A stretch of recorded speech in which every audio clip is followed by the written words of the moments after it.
بسم اللہ الرحمن الرحیم الحمد للہ رب العالمین والصلاة والسلام علی رسول کریم اما بعد. مشاہدین کرام، السلام علیکم ورحمۃ اللہ وبرکاتہ.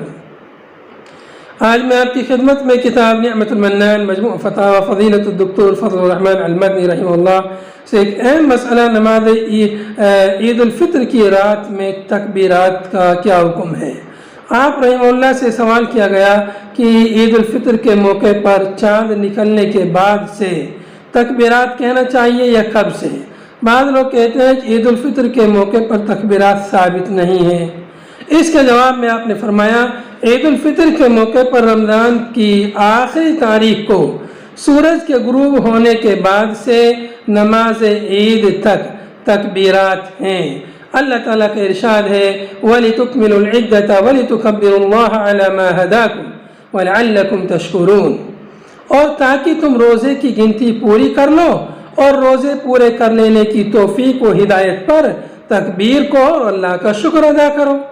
اسی آیت کے پیش نظر بہت سے علماء نے عید الفطر میں تکبیر کہنے کو مشروع قرار دیا ہے، اور امام داؤد ظاہری رحمۃ اللہ علیہ نے اسے واجب کہا ہے. حضرت عبداللہ ابن عمر رضی اللہ عنہما عید الفطر اور عید الاضحیٰ میں بآواز بلند تکبیر کہتے ہوئے عیدگاہ جاتے تھے اور امام کے آنے تک کہتے رہتے تھے. دارقطنی نے ایک سند سے یہ حدیث رسول اللہ صلی اللہ علیہ وسلم سے روایت کی ہے. شیخ محمد بن صالح العثیمین رحمۃ اللہ علیہ فرماتے ہیں کہ تمہارے لیے روزوں کی تعداد مکمل کرنے پر عید کی رات سورج غروب ہونے سے لے کر نماز عید تک تکبیرات کہنا مشروع کیا ہے. اللہ تعالیٰ نے فرمایا، اور تاکہ تم روزے کی گنتی پوری کر لو اور روزے پورے کر لینے کی توفیق و ہدایت پر تکبیر کہو اور اللہ کا شکر ادا کرو.